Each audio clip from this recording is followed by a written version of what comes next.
This lens has been glued to my camera for months, and yet I still wouldn't tell you to buy it. Let me explain why this tiny piece of glass inspires me and frustrates me at the same time.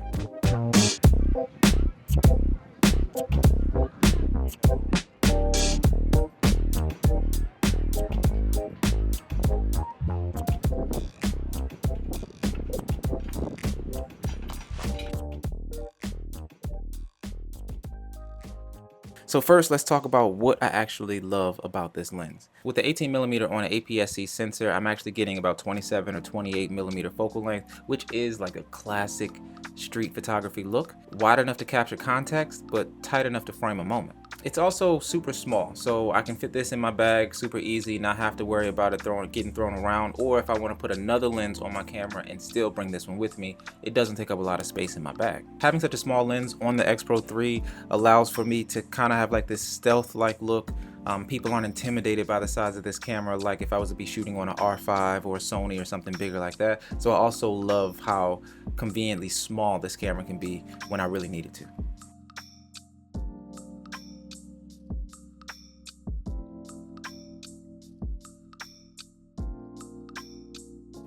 Now, as far as sharpness, I wouldn't say that you're going to win any awards here, but it is a fairly sharp lens, and I guess take that with a grain of salt depending on what you're looking for from your images.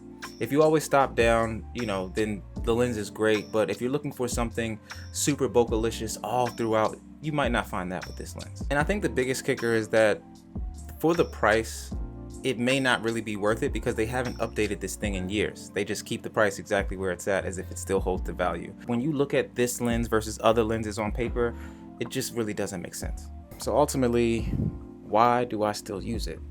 And that's because this setup literally makes me want to go out and shoot.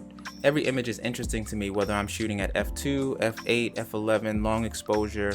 Like the entire experience that I have matching this lens to this camera is something that I absolutely love.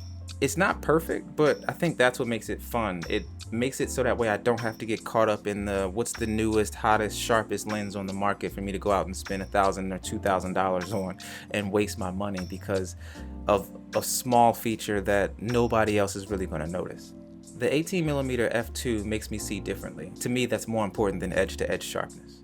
So yeah, this is the lens that I love, but don't recommend. If you're looking for clinical perfection, then skip it. But if you're looking for a lens with character that might make you fall in love with photography again, I would test this out. Until the next video though, guys, my name is Dooley. I appreciate you guys for stopping through. Peace out.